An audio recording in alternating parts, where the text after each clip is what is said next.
Here at North Allegheny, we're experiencing more technology than we ever have. And we're trying to send the same message to students, that technology isn't bad, and that there are positive ways that you can use technology. If you're a 6th grader at North Allegheny, you get to walk around with your iPad. 9th and 10th graders have their own laptops, but it doesn't just stop there. Students K to 12 have the opportunity to use iPads, they're using mobile carts, they're in computer labs, they're using the interactive whiteboard, and so on and so on. Technology is changing our world, and it's changing fast. Not too long ago, that's how we made a phone call. And how many of you think your children even know what that is? The thing I worry about at night, where is Superman getting changed these days? This is what they're using. And to be honest with you, the majority of them only use it to talk when you call. They're using it to navigate the internet, to post, to blog, to go onto social media sites. And again, that's why we're here tonight, because that's not all bad, but we do need to be able to monitor and lead them down the right path. Gaming has changed. Some of you may recall this, but this is what it looks like for your children. You see, they have the opportunity to sit and play and interact with somebody who may be across the world. And they are sitting and interacting and playing in a virtual world. Very different than what maybe even I grew up with. You say Tweety Bird? I doubt that this is what they think of. I'm pretty sure that they might think of this guy right here. See, Twitter is just one very small piece of social media that your children are exposed to on a daily basis. And it all goes back into the information we're going to give you here tonight. It's not bad, you just need to know how to navigate it. My last example, when you want to look at a photo, you walk over to the shelf, you take the old family photo out, you sit on the couch and you go down memory lane. But when your kids want to look at a photo, they just click on this app right here, and it opens up a whole world for them. You see, technology is changing the way that we do things. And instead of fighting the change, what we want to do here tonight is give you information so that you can help your children navigate this change in a positive and effective way. So, without any further ado, I'm going to pass the microphone over to Mr. Doug Brinkley. He's a school counselor at NAI. Thank you very much, and have a great night. Good evening, everyone. My name is Doug Brinkley. I'm the Student Assistance Coordinator at the Intermediate High School. I'm very lucky tonight to be able to introduce our speakers. I'm also going to give you a little bit of an agenda for what we're going to do this evening. After myself, all of our local law enforcement officers who we have from each of the municipalities and areas that will speak to you, give you all the information that Dan talked about, to try and give you as many of the tools possible for you to be successful to help your children. As Dan mentioned, we're trying to stay ahead of it. And it's one thing, we've had the influx of iPads, laptops at my school to all 1,400 students, that we're trying to find new ways to stay ahead of them when it comes to education, when it comes to social media. So everybody, all the presenters this evening will give you a lot of information to try and help you out. After we're done with that, Mr. Longo, the Student Assistance Coordinator himself, will talk about, we'll conclude the activity, provide some time for some questions and answers that you may have for anybody that presents this evening. And when we're done with that, we're going to ask you to fill out an evaluation electronically. And then we'll also provide time at the very end for you to be able to come up and speak to all the speakers this evening, to hear what they have to say on a more personal basis, on a more one-on-one, to be able to have those conversations. Because we know some of these conversations are tough with your son or daughters, so that you can give them the best information or resources available. Our presenters this evening are Kim Busick from Franklin Park Police Department. She will be first, and then we'll have Detective Scott Ricks from Northern Regional, Special Agent Tim Haney from the PA Attorney General's Office, and Detective Don O'Connor from the McCandless Police Department. As they present, you're going to get a lot of information. I think you're going to find things that we fight as a school district. We think, when students have issues or they have concerns, they're not really always sure where to turn. And we're always telling parents, always telling students, come to us at school. Let us tap into all the resources that we have, whether it's the police department, whether it's different community resources that we have. communicate with us so we can try and help you, because it's not the first time we've dealt with a lot of issues. I think that's a similar situation when you talk about the police officers and detectives that are going to speak tonight. When you talk to students, and police is being wonderful and supportive and enforcement and all the things that they do, but also the wealth of knowledge and the wealth of information they have are people that we turn to on a daily, weekly, monthly basis on different issues that we have going on in school. So we're trying to encourage all our students to be comfortable in working with the police departments and working with ourselves here at North Allegheny. So without any further ado, I'll pass it off to Kim Lucid from Franklin Park. Good evening, everyone. First, I'd like to say thank you to each and every one of you for coming tonight, because you're taking the first step in learning and trying to get ahead of the game. I'd like to hazard a guess that you parents aren't probably the ones that need to be here, but it's good for you to have the information so that you can protect your kids. And if your kids' friends come to you with situations or have questions, then maybe you'll have some answers that you might not have had before you came here tonight. So we're going to talk about some technology questions that you might have, some things you may or may not be aware of, and just kind of reminisce on how things have changed in our lifetime. I know when I started doing police work 20-some years ago, we had a typewriter with whiteout, and that's all we had to do our reports on back at the station. Now we travel around with laptops in the cars, and we can have pictures of the people driving the cars before we even have to get out and talk to them. So that's just an example of how advanced technology has become, and how different it is for our kids than it was for us. So we have to scramble to try to catch up with the technology and the learning that they have. So we're going to talk about just basic elements of the internet, very, very rudimental stuff that's going to seem kind of stupid to you, but there's a point behind it. Maybe some of the lingo. I'm hoping that a lot of you are familiar with the words and the icons that the kids use, but if not, we have some up here for you to see. Also, we're going to talk about those glorious things, the cell phones, and the trouble that kids get into with them, dangers to be aware of, and then also the ultimate goal on how to protect our kids. Unfortunately, a lot in the headlines... Oh, wow. That's really loud. Unfortunately, in the headlines, we see a lot nowadays of people getting into trouble with technology. Social media is the downfall of not only kids, but also adults. We see it on the news all the time. Teachers, parents, neighbors, kids getting into trouble. So what do we do? How do we protect our kids? What are some of the steps that we can take? I think the first thing I'd like to caution you about is if you're sitting there thinking or believing that this could never happen to your kid, that is not doing your kid any good. Do you think that the parents of the kids that make the news, the parents that are victimized or make the stupid decisions, thought that their children are going to make those decisions, or they thought that those kids were going to end up being victimized? You don't wake up someday and say, hey, my kid's going to fall victim to a sexual predator today. It doesn't happen. So that doesn't make them any different from you. So what you have to try to do is take the steps to monitor your kids, to keep up with what they're doing, and try to stay as quick as they are with technology.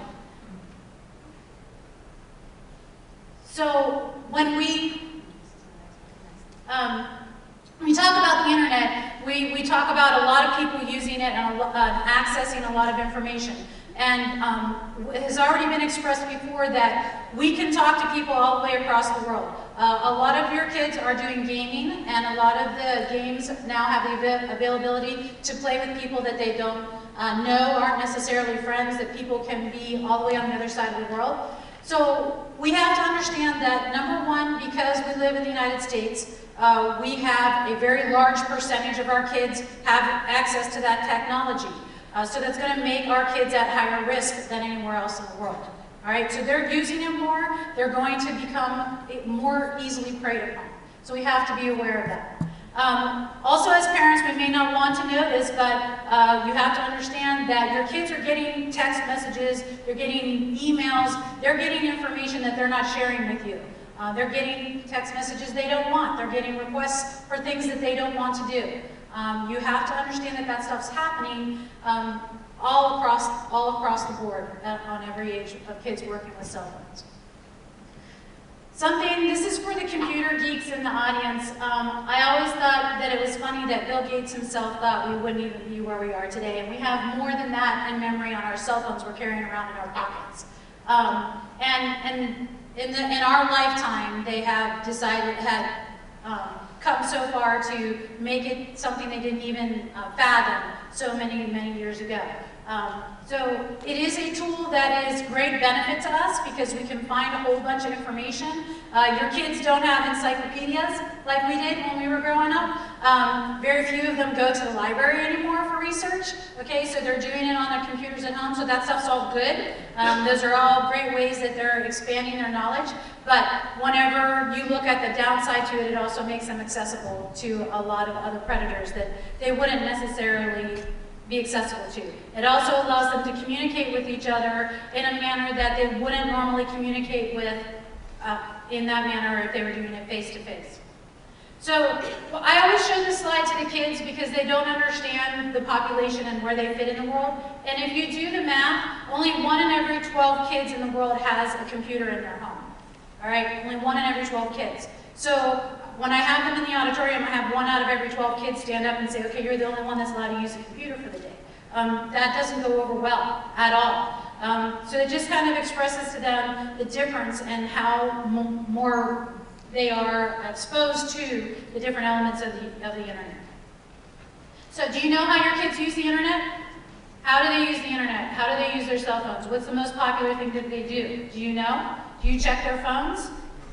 Okay, that's a question you need to know the answer to in order to know whether they're staying safe.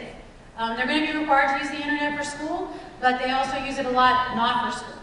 So are they downloading music? Are they looking on YouTube? Are they exploring pictures? Are they communicating with each other? Those things help you understand how they are expressing themselves on the internet and with their phones.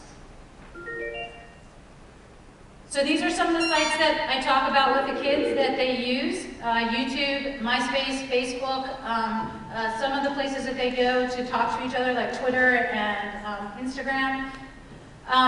We need to be aware of everything that's up and coming. Have you guys heard of things like Snapchat, where you can have a conversation and it immediately disappears, where you can take a picture, send it to someone and it immediately disappears? Are you aware that those things are out there? If the answer to that question is no, then we need to do a little bit more research at home.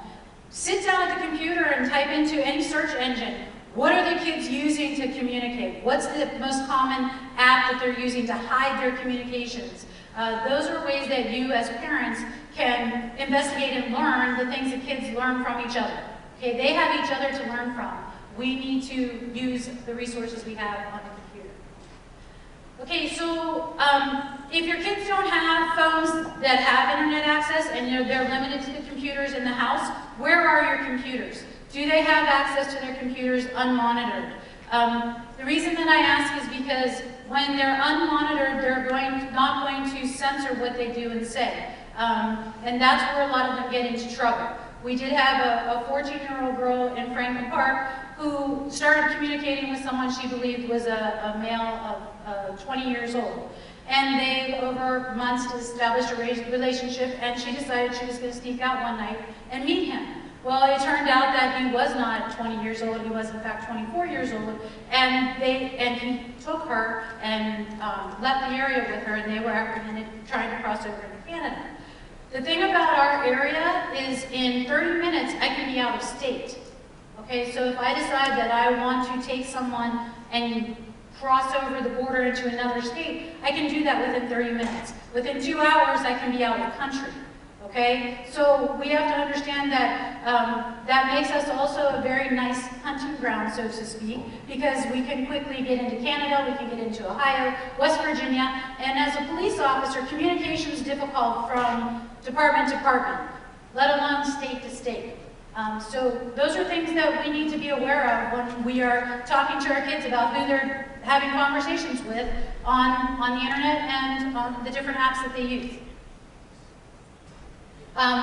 If you don't track their history, I would highly recommend that you do. There are a lot of different types of software out there that can do that. You can limit accessibility they have on their iPod, on their iPhone, on their computer. Those are things, they're just like, think of them as cyber rules. Like when we were kids, we had curfews and we had rules about who we could see and where we could go. We now have to do those cyber-wise when we're talking about the way that they use the internet and their technical devices. Also something else, I'm sorry, advance a little quickly, something else to remember is whether you believe it or not, the kids are looking at what you're doing on the computer as well. Okay? So by that I mean if they sit down at the computer after you've been on it, they're checking out where mom and dad have been. All right? Something that I do with the older kids whenever I give this presentation, and I thought about doing it tonight, but I was running late, is I put a table in the middle of the room, and when the kids come in, I introduce myself, hey, how you doing? Been a police officer, blah, blah, blah. Okay, everybody take out your cell phone. And they get all excited because you're not allowed to have your cell phone out in school. All right, now everybody put it down on the table. All right, I have this cord, I'm going to plug it into the phone, and we're going to put everything up on the screen that you have on your phone. So everybody can look at it. How do you feel about that? All right, so the kids don't know that I'm hypothesizing what I'm going to do. And a lot of them get very, very nervous. All right, same thing holds true for us too. We have to monitor what we leave on the computer, where we've been, what we're discussing in our emails and so forth, because our kids are smarter than we are on the computer. So make sure you understand how to erase your history, how to get rid of where you've been. We've had kids use parents' financial information, meaning they went into their credit card account, accessed it via the internet, and bought things online without parental consent. Okay, so they're very smart. They're very smart and they're very creative. Okay, so just monitor where you've been and how to make it so that the kids can't go there too. So we talked about the kids having internet at their fingertips. They're constantly text messaging and instant messaging. It's something that has replaced conversations. Have you sat at a restaurant lately and looked around you at the tables around you and observed families all sitting there on their phones? Okay, it has replaced face-to-face conversation. The downside that I see as a police officer with that is it makes bullies more brave, it makes shy people more brave, and it makes you believe that there's not going to be a reality to consequences, so to speak. So if I'm a young girl and I'm being pressured into taking a nude picture, I'm not going to feel like I'm standing here in front of you taking a nude picture. I try to illustrate that with the kids, and I explain to them when they're feeling pressure to take a picture without clothing on, male or female, whoever it is, before they take that picture, I want them to think about coming to school the next day, getting up on the stage, and we're just going to bring the whole school down and let you take your clothes off in front of the school. Because that's what it's going to be like. No picture that you send to another person stays with just that person. And it's hard to get that across to the kids, but it is something that they can't take back once they do it, and they don't truly understand that. And that's the problem with this type of communication, is that the consequences aren't tangible until something very, very terrible happens. So somehow we have to communicate to our kids that there is a danger behind them. I'm sorry about all the sound effects. So, whenever they're doing online communications with gaming apps and whenever they're talking on the computer, know how to block conversations from unwanted people. Learn how to make sure that you can track what they're saying to these people as well, so that you can make sure that they're staying safe. There's different ways depending on the apps and depending on the programs, and we can share that information with you if you have one-on-one questions afterwards. If the kids come to you and they say, I got this really strange conversation request from so-and-so, or I got this picture, sometimes people will be forward and they'll send a picture unrequested. So what do you as a parent do with that? What step do you take next? Okay, it all depends on the nature of the picture, it all depends on the nature of the conversation. But moving forward, it's always good to have a hard copy of it. Okay, so that it cannot be deleted electronically by either end. So learn how to print these things out from your computer from the different applications your children are using. Okay? Okay, so we have lots of different things that kids do. They don't spell out words anymore, and the reason that I have this slide still up is because there's a few acronyms on there that I think will show you that maybe you need to pay attention to the just words that are appearing on the screen. So I know you know what a lot of those are like, but if you see IRL, do you know what IRL means? Everybody? Anybody? In real life? Okay, so if your kid's talking to somebody and you see IRL, that should be a big red flag for you. Also, POS, DOS, MOS is a way of saying parent over shoulder, mom over shoulder. There are thousands of these on the internet. All you have to do is type in Internet Lingo Dictionary and you'll come up with lots of places to find this information. I don't expect you to remember everything we're telling you tonight. Understand that we get it from the same place you get it, the internet. Okay, that's our resource. I think it's important too to understand what your kids are saying when they're not speaking, when they're doing emoticons or they're showing faces. When the kids start to fill their communications with hate faces or crying faces or sad faces, then you're wandering down the path of feeling like they're being bullied, being a bully, or someone that's being taken advantage of. So understand what your kids are saying when they're not using words. It's really important because they don't use words anymore. So these are some more of the acronyms that they use that might be of interest to you, or things that you should be watching for in conversations, especially when they're communicating with someone older. Those are the times where the older person will teach them these ways of saying these things. So kids, rather than wanting to hold the phone up to the ear and have a conversation, would rather text back and forth. And that's something that is going to get more dangerous as they get older too, because they're going to carry that over into driving. So it's something to be aware of, and if you start the conversations now, it doesn't get quite as bad whenever they're older and driving.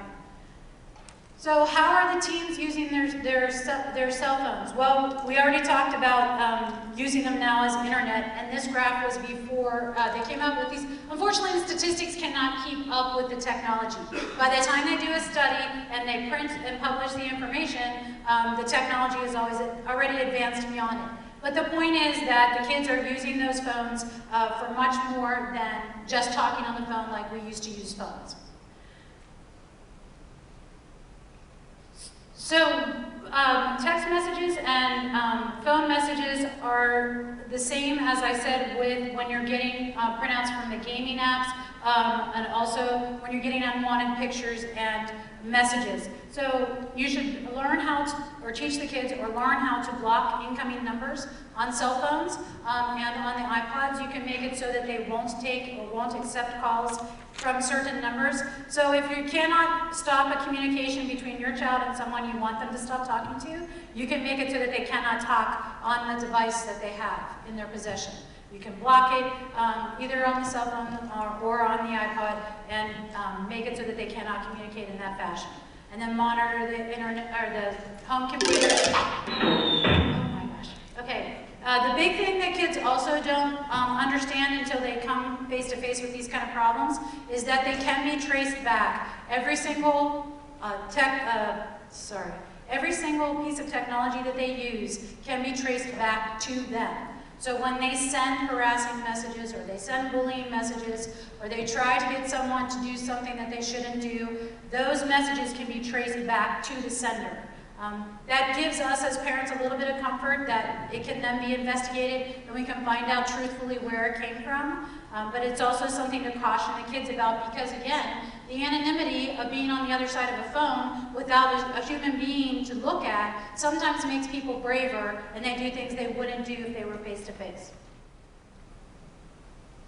Some of the statistics are a little bit disturbing when you talk about sexting, but I think it is very poignant to understand that at least 30% of our kids are getting or receiving pictures from someone who is not entirely dressed. 31%. That's a lot of kids. All right? And this is done in an anonymous survey, so I believe that the statistics are fairly accurate, but I think that number is higher than what is reported. Because I think some children are afraid to say that this happened, or they want to blow it off like it's not all that important. If you have a daughter, I think one of the more Important things to see up there is that over half of them are going to be pressured to provide a picture like that. Over half of them. All right, so how do they say no?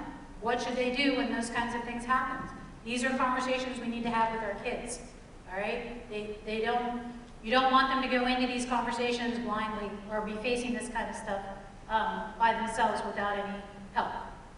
69% of teens who sent a text have sent them to a boyfriend or girlfriend.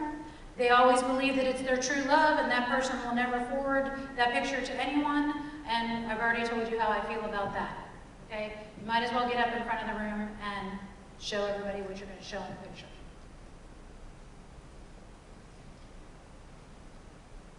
So, I'm going to pass it off to Detective Rick from Northern Regional. He's going to have some further discussions about this. Good evening. I am also, Kim and I actually started on the job together, so we're in our 20th, 21st year. I guess we're getting to be the old people now on the job. Well, except for you, Doc, you've been around forever. Do you remember the days when you were a kid and you got in trouble? So instead of going outside and play, Mom and Dad said, go to your room. You're like, oh my God, I'm stuck up there. What am I going to do up there? I am a parent of 3 now, 2 teenagers and 1 in elementary school. Now, if my kids do something wrong, it's go outside and play because you want to spend time in your room on these things here. I applaud you for being here tonight.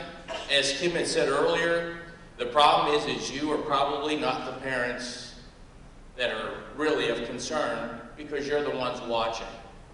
In the 20 years I've been doing this, and I'm sure my colleagues over here will say the same exact thing, it's people bury their heads until there's a problem. When there is a problem, it's too late. But you're coming to us in school, administration, staff, whatever, saying, this happened, why didn't you do anything about it? That's why we do these things today, to try and help. Do I have all the answers? No, I don't. Am I still learning as a police officer and a parent? Yes, I am. But to be here to realize through the help of law enforcement here to try and help you with the techniques to watch your son. My son just texted me while I was sitting in here because I wanted to make sure he was doing his homework. And I got the TTYL. TTYL, oh, okay. I'll talk to you later. I'm like, it took me a second to think of what he just talked about, and Kim just put it up there. If you're going to sit here and think that we don't have a problem, we do. When I started doing juvenile work years ago and we would go in and do these safety programs, that has completely changed to the fact that now we're coming in here and doing sex texting programs for your kids in the middle school level. I would have never thought that we would be doing something like that, but we are. Last week, I had a 10th grader. How many of you like to look at Pinterest? Come on. It's technology. 10th grader was on Pinterest. Did you know there's a chat section in the Pinterest? I didn't. I only looked at it for looking at the recipe, or I don't know, actually my wife does it, but looking at those things of interest for you. And this young lady started a conversation with a 59-year-old male in Kansas. And in that conversation, in so many words, it was, let's meet. And that was last week. We actually, Tim and I worked a case together, it was a couple of years ago, where when the sex texting really hit hard in one of our schools, and we had a young lady that put out that personal picture of herself. And it was probably, I think it was 3 years ago. I have an active investigation that I'm working right now where I had to interview her. So I said to the mom after she had left, I didn't connect the face and the name. So I said to the mother, I said, do I know you from a PTO meeting or somewhere? And she reminded me of that case that I had that Tim and I worked with, her daughter putting that picture out. And I said, so how's she doing? Playing sports and everything like that? She has never recovered from that. They want to move out of the school district. She can't get over it. The kids won't let it go. And I just found this out last week. So again, if you want to bury your head in the sand thinking that it's not going to be my child, as Kim said, those are two reality points right there that we just dealt with within the past week. It's here to stay.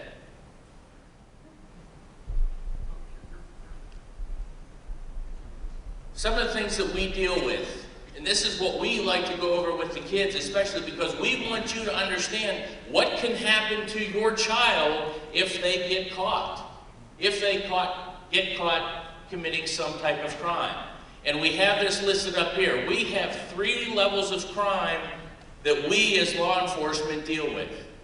You can see the first one is the summary level. That's the harassment, the sex texting, where that can be, you're going to the local magistrate, Judge Wagner or Judge Ford in our area here of North Allegheny. But we have the middle bracket crimes, which is the misdemeanor bracket. And again, you can see the harassment and sex texting also fits in that middle bracket. So what's the difference between the two? The summary is going to your local magistrate. The misdemeanor level can end up down in juvenile court of common pleas. Same crimes, just things change in those crimes depending on what that person does. And then you have the major crime, the felony crimes. Obviously they don't fit in this category. Those would be the major incidents that would happen, crimes that would take place.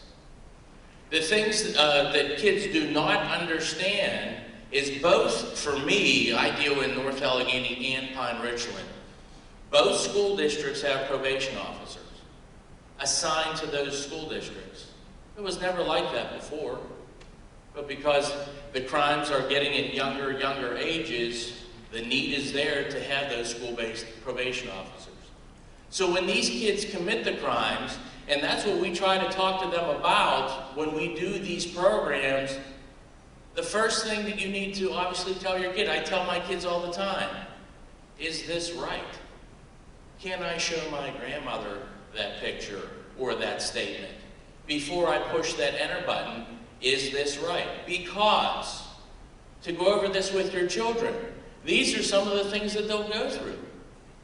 They may have to go to the magistrates, juvenile court, maybe put on probation, where that school-based probation officer is going to visit with them through the school year at home, put whatever restrictions on the child just because of that situation through sex texting. It can come to that. And ultimately, they can have some type of criminal record. So for the summary level of harassment, this is what the statute says right here. And obviously harassment, well, in the school, they call it bullying. We don't have that. We have harassment in forms, different forms. And this is what the statute says right here. Strikes, shoves, kicks, follows another person, engages in a repeated course of conduct. Harassment. How many times has your child come home and said, this kid will not leave me alone. This is an ongoing issue. He or she just is picking on me for whatever reason. Here's the law right here that pertains to that. When we move to the misdemeanor level of harassment, and we do deal with this more often than we used to.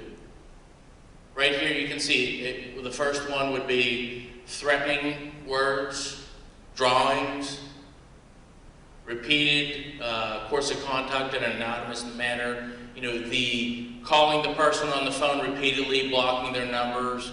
I mean, we obviously have ways of finding that information out, as you well know. The kids know that too. We go over it. You know, my philosophy in teaching with the kids is I'm going to tell you everything. everything that I can possibly think of, because now you're going to know. And if you get caught doing it, then shame on you.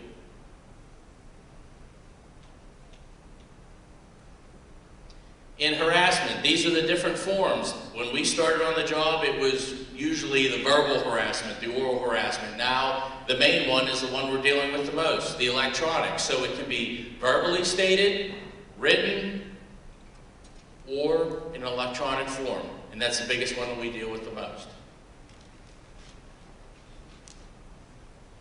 Now, this is my favorite part of when I do the segment with the kids. The things that you put, the posts that you put, can they be traced? And here's two older articles, but to show that yes, they can be. And this is when I bring my partner in to talk about that. The bonus that we have when working with Tim Haney worked with the county police, retired, went to the Attorney General's office, and works with all three of our agencies, because when it gets into doing an investigation, there are times that we're seizing phones and computers and we're having them forensically looked at. And that's what Tim does for the Attorney General's office. So Tim, I'm going to turn it over to you to discuss. My name's Tim Haney. I'm a special agent with the Pennsylvania Office of Attorney General.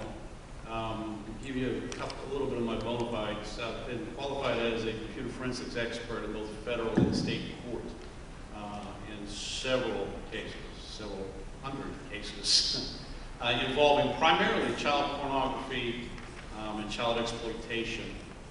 I've worked quite a few times with Scott, and I've worked with Kim and with Dawn.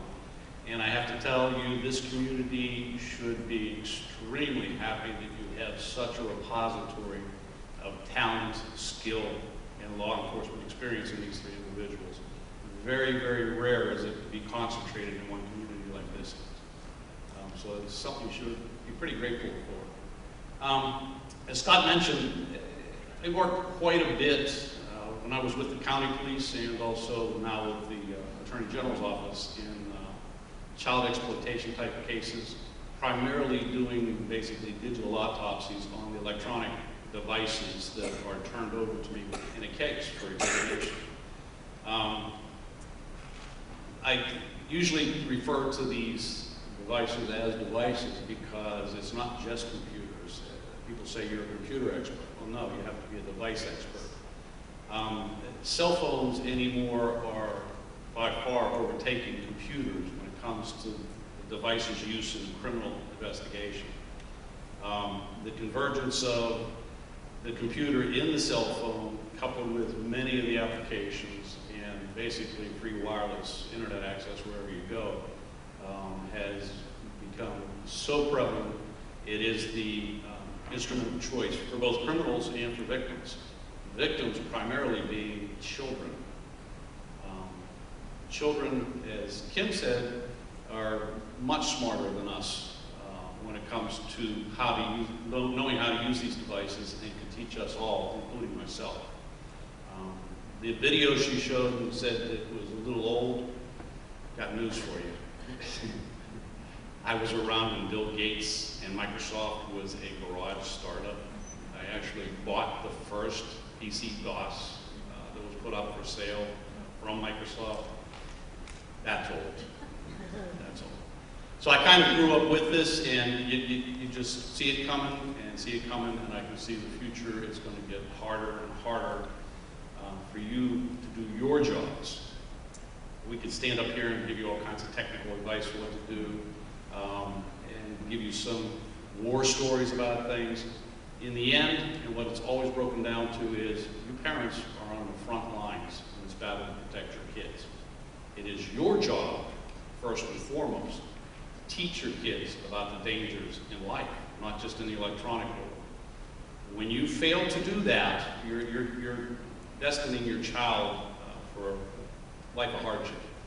So you need to really put some effort out to do that. It's not an easy task, not at all. Especially if you have to learn the ins and outs of all these devices and apps and so on. But we, unfortunately, as law enforcement, come in many times at the tail end, after bad things have happened.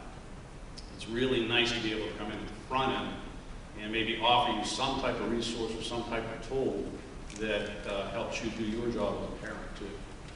Hopefully we won't have to see you on the back end of it. There's a couple of resources. We got this going.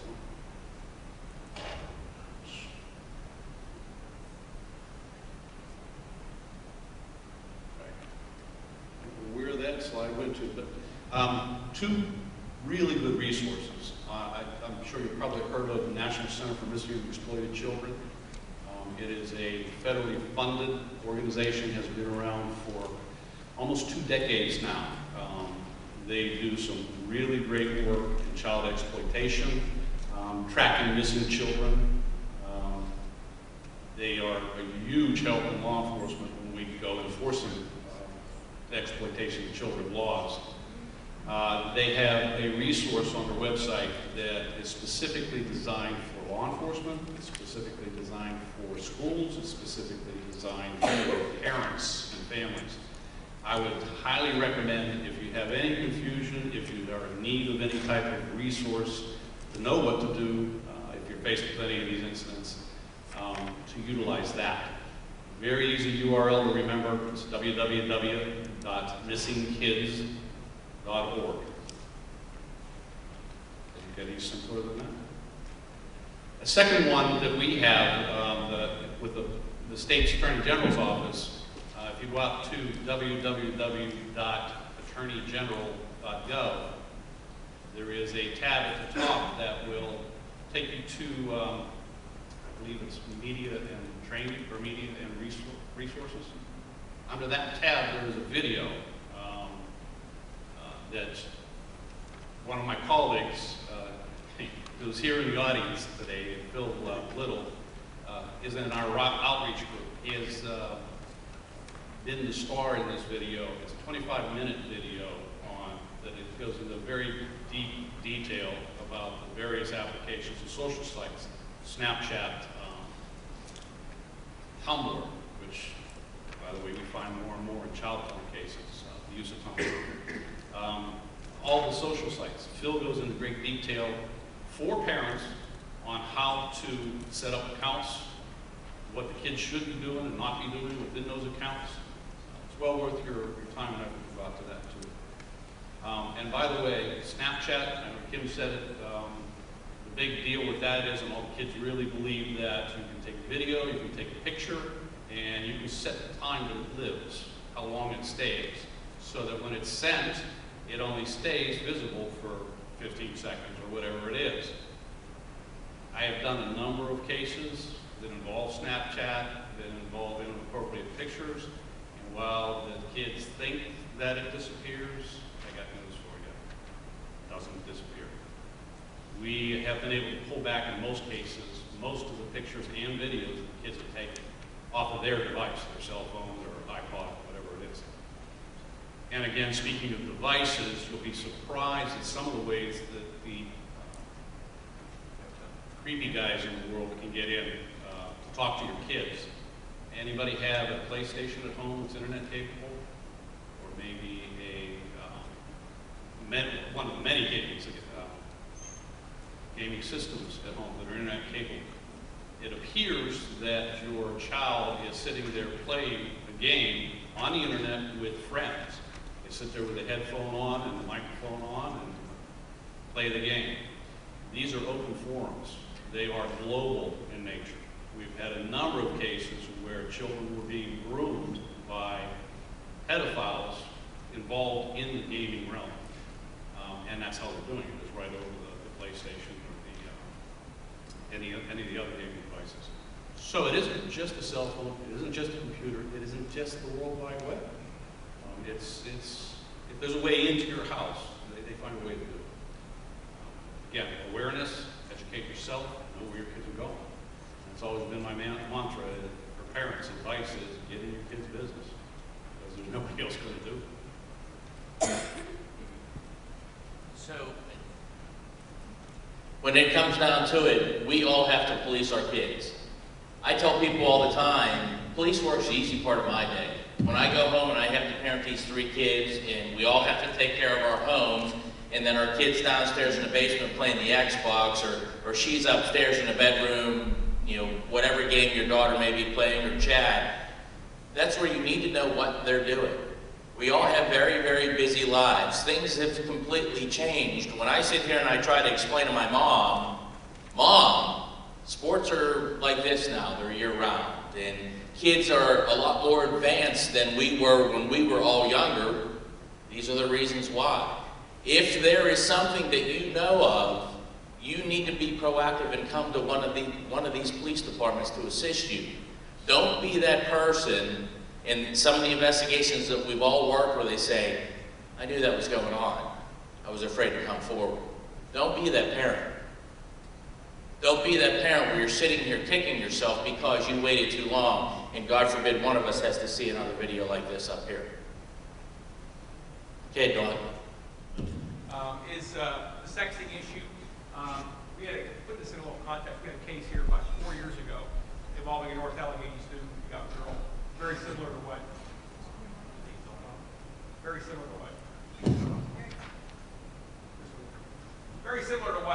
you've already heard, kind of the same thing.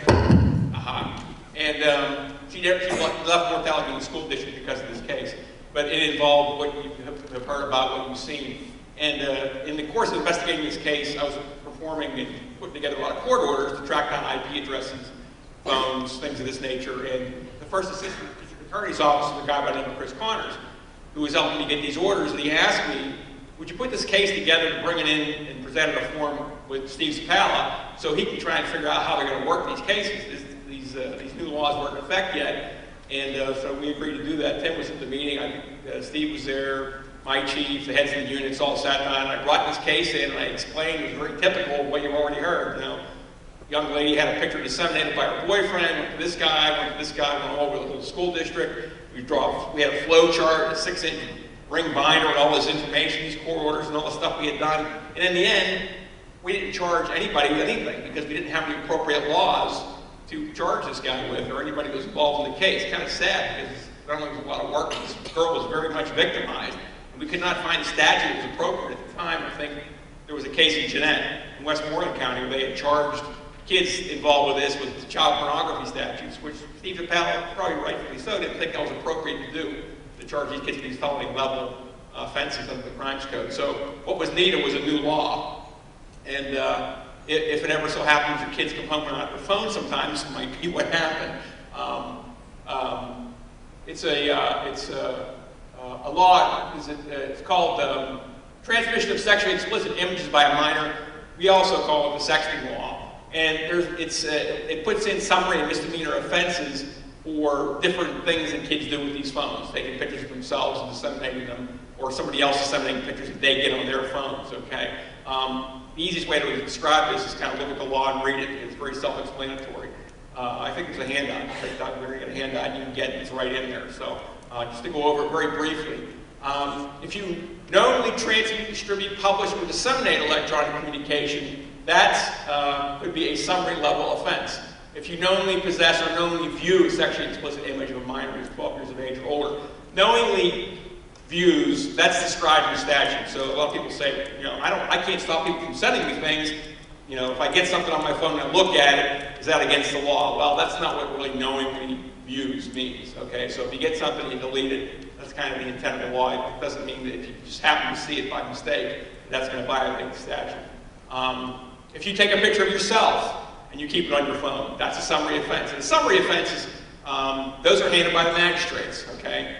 So if we file a citation, we would send it to the magistrate's office. He would adjudicate that. The magistrate has an option under the law for what's called a diversionary program. That means he can opt not to find the kid guilty of, you know, jail time or a fine.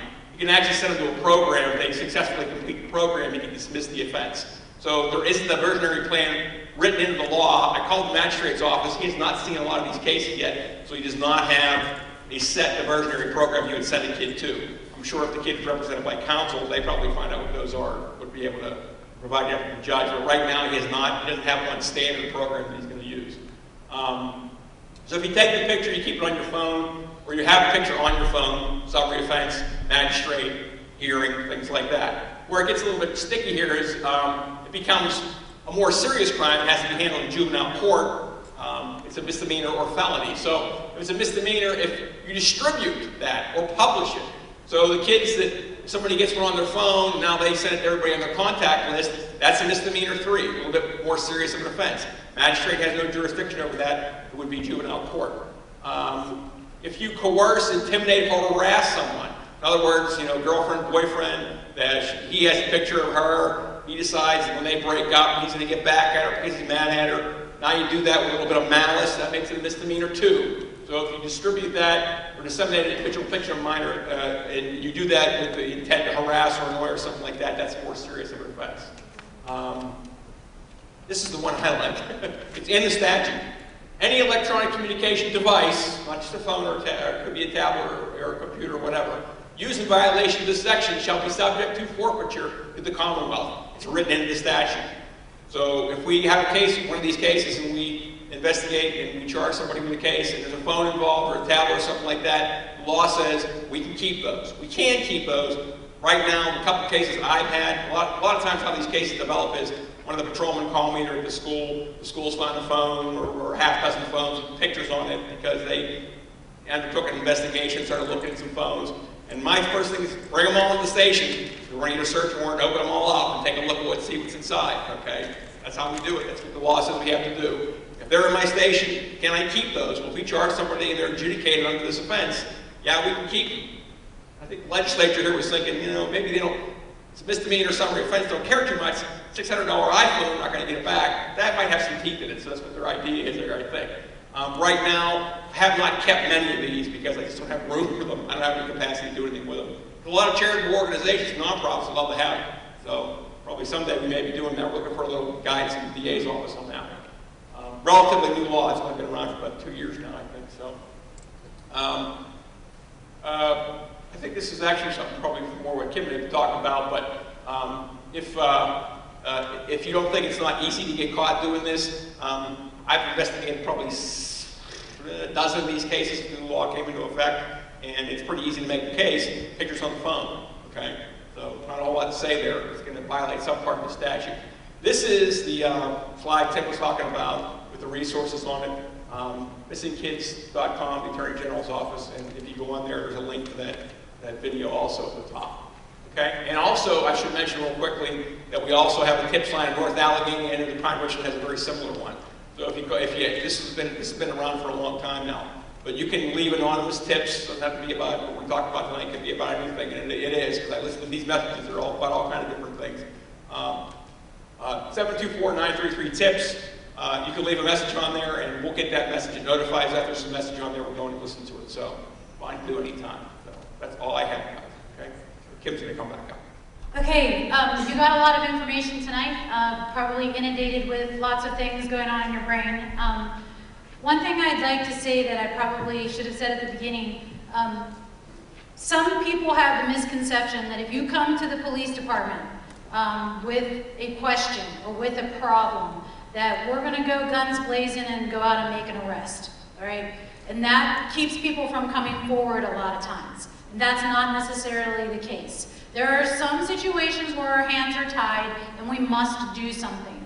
But if you come to us early on and say, hey, this just feels wrong, or what if this happened? What could I do? Use us as a resource. That was something that was brought up earlier. Please, we would much rather talk to you about things we can do, or things that could possibly happen, or things that are options, than have to come to your house when something catastrophic has happened. All right, if we can help prevent that, every single one of us wants to be a part of that. So real briefly, I thought it would be interesting to talk about some of the scenarios that kids have come up with. Let me try this a different way.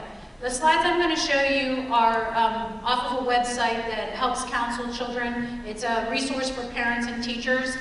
So they have a lot of lingo at the bottom that says, we can't advise you, blah, blah, blah. But the important part that I thought was interesting are these are actual questions that kids have submitted anonymously because they want answers to, because these things are happening to them. And as police officers, we see them also as the kind of the catalyst before the problems happen. So one of the things that was suggested was, or said happened to one of the girls said, I like this guy, he's really sweet, and he seems to respect me. He sends me messages all the time. Then the other day out of the blue, he asked me to send him a naked pic of myself. It kind of grossed me out, but I didn't know how to respond. How do I tell him no? I mean, she's saying the word no in her response. In her question, she is actually saying what she needs to say, but she doesn't know how to say it. Okay, this is actually, if you read into it, this is actually a situation where this girl's being groomed. Someone that's going to shower you with attention, someone that's going to give you all kinds of things to make you feel good about yourself. That is not coming from a peer. That is not a fellow guy in her middle school doing that for her. This is going to be somebody older that's grooming her, that's someone who is very practiced at this. So how do you tell your kids how to say no? I mean, it sounds like the slogan for the drugs, just say no. It sounds very simple, but it isn't. It isn't easy for the kids to say no. So one thing that I have done as a parent, and I found it useful when talking to parents, is to talk to them about why they want to say no.